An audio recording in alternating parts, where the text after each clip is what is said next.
what's going on? You guys may be ready to start Amazon, but you see there's a lot of YouTube videos talking about wholesale, private label, online arbitrage, retail arbitrage. Well, in this video, I'm going to break down all those 4 selling models, and specifically in 4 different main criteria on whether or not, they're easy to start, the startup costs, the passiveness of each model, and ultimately, if you want to exit each model, can you walk away and can you sell I can't even move my pinky. Can you sell any of the models? Is there an exit involved in any of the models? In this video, we're going to break all that down, and specifically which model I recommend that you guys start with first, because some models are more risky, some require more capital. We're going to break it all down right here. Let's go.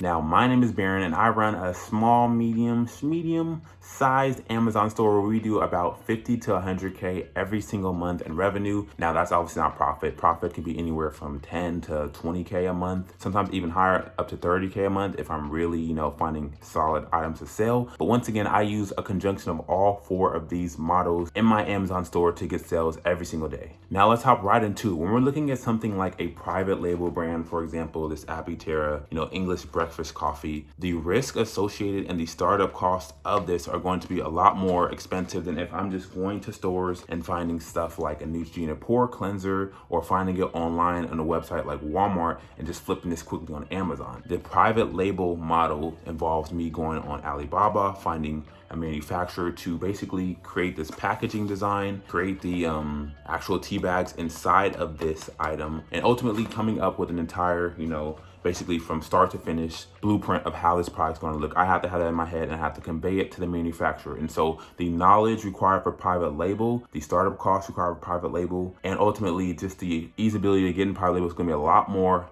demanding than something like, me just selling an arbitrage item that I find in the store or online. And when it comes to private label, the actual startup cost can be anywhere from $2,000 on the really low end to more like $5,000 to even $10,000 when you get into different products, because what happens in private label is that the manufacturers in Alibaba require minimum order quantity. And so if you're ordering, let's say they require 100 units minimum, each of these units cost $15, and on the very low end, and I might not even be including shipping and other things, it could be $1,500 to start. I find that's even still pretty hard to find, but once again, it definitely costs a couple thousand to start private label, whereas online arbitrage, retail arbitrage, where I'm just going in stores or looking online, I can order 5, 10 of these, test it out really quick. These might be 10 to 15 bucks a piece, flip it real quick, and I can start with just a couple $100 for online arbitrage and retail arbitrage. When I'm buying case packs of this, it's very similar to private label, where I have bigger minimum order quantities. For wholesale, a lot of the wholesalers and suppliers and manufacturers require you having a minimum order quantity of anywhere from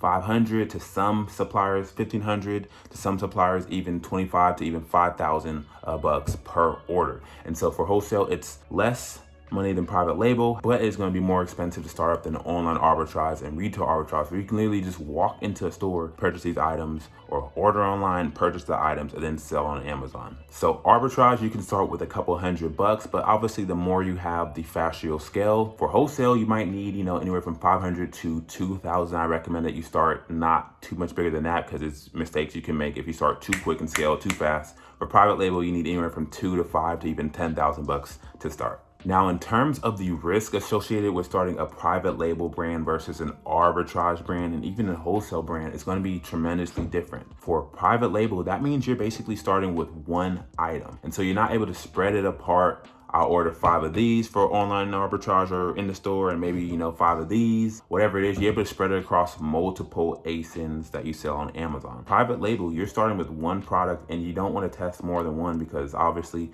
the MOQs are already pretty high, and so one item already can cost you a couple $1,000. So you're going deep into one product as opposed to going wider for an arbitrage and a wholesale business, where you can split it across 5, even 10 different ASINs in one order for wholesale, and obviously in a store you split it across multiple items. Private label, you're going very deep, so the risk is very high if the product does not perform how you want it to, and ultimately you can be out of a lot of money if you do not do the correct branding, the correct product images, listing creation, you don't get your samples tested correctly, and ultimately the product isn't the high quality that the customer is wanting. There's a lot of things that can go wrong with private label, whereas for arbitrage, you can test really quick, not go very deep, but instead go wide, test out 5 products, maybe 2 of them sell fast. you throw the other ones out the window and you just go deeper into the ones that sell faster. And so you can scale a lot quicker and learn a lot faster. So in terms of risk, private label is going to be the most risky, followed by wholesale because you can spread it across more ASINs, and then followed by online and retail arbitrage because you can spread across multiple ASINs and not go as deep in each ASIN. Whereas wholesale, you kind of have to go a little bit deeper because you have to order case packs, which could be anywhere from 10 to 15. It really depends. But ultimately, private label is the most risky. Retail arbitrage, online arbitrage are less risky for sure. And wholesale isn't too risky. You just have to be aware that you are spending slightly more than in stores and online, and so you ultimately have to do better product research when purchasing for wholesale. And in terms of getting started, you can literally go online and in stores today, find a ton of profitable products. I won't say a ton, but you definitely can find a couple products to get your feet wet. And then ultimately, the more and more you do that, the more and more you can really, identify trends in the market and websites in certain stores that are doing well for you. And then ultimately, you can go in and really spend a lot of money. I'm able to spend thousands of bucks every single day just doing RA and OA and even wholesale. It takes a little more time because you have to get catalogs from suppliers. And ultimately, it's a lot more passive than online arbitrage and retail arbitrage, as you can see, because running in the store and spending all your time going to website to website can be time consuming. But wholesale is for sure more passive, and private label is the most passive one to set up, because once again, if I do this for private label, I set it up,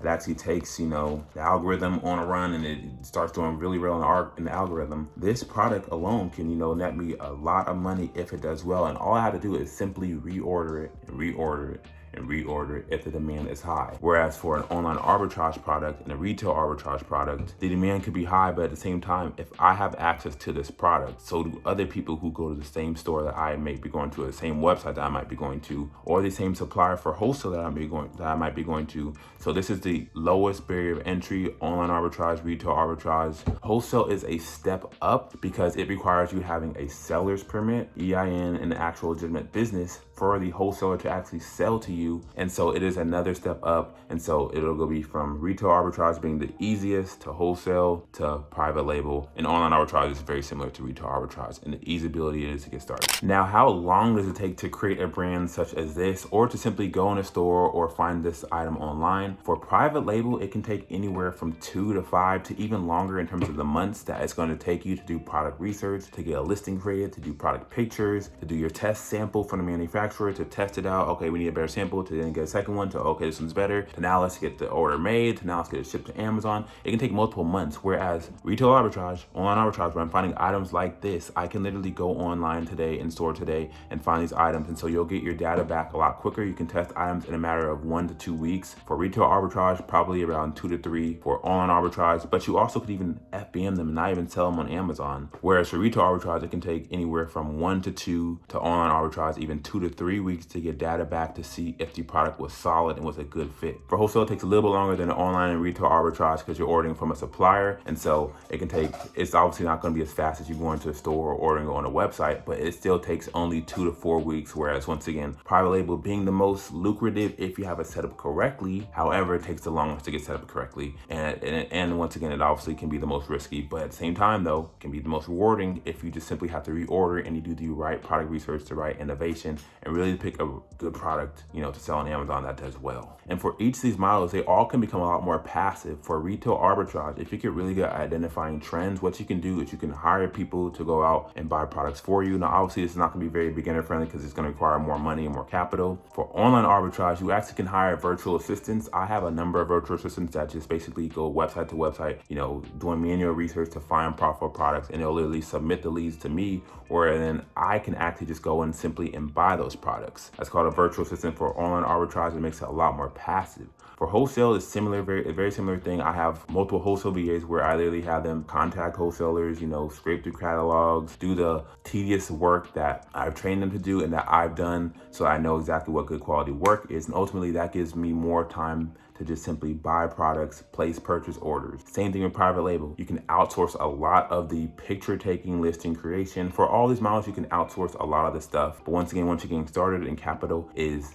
not as high as time is for you, then you may want to consider learning everything. Actually, you definitely want to consider learning everything it is for each of the models, because if you hire someone and you don't know what a good quality listing is or what good quality, VA should be doing, then you could be wasting a lot of money on the wrong person. Now, the last thing, once the business is set up and it's running, and let's say you want to actually exit, let's say you want the nice fat cash stack of money. Now, what can you get for a private label business versus, a retail arbitrage or online arbitrage or even a wholesale business? Can you even sell those? For private label, you obviously can sell it for a 1 to even up to, I believe it's like an 8 multiplier of what the business does annually revenue. So for a business like this, if I'm doing like, $1 million revenue a year, and I have, subscribe and save where people will have repeat customers and lots of things that business acquirers are looking for, then I can easily sell a brand like this for, a multiple of 3 to 5, whatever it is. And so you can easily exit a private label business because I own the rights to this brand. Not really, but if I own this brand,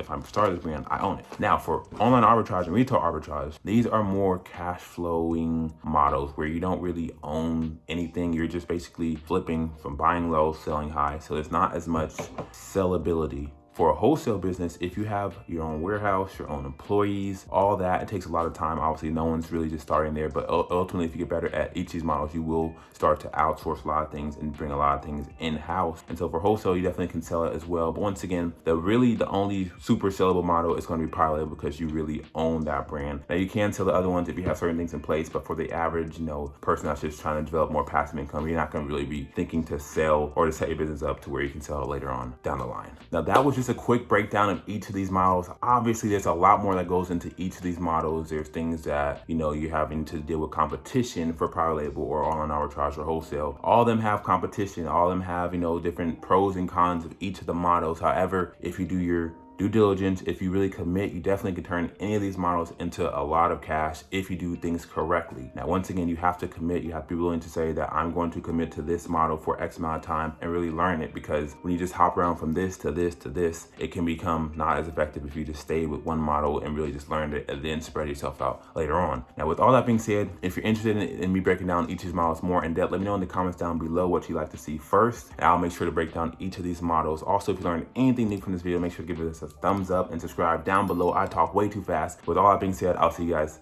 in the next video.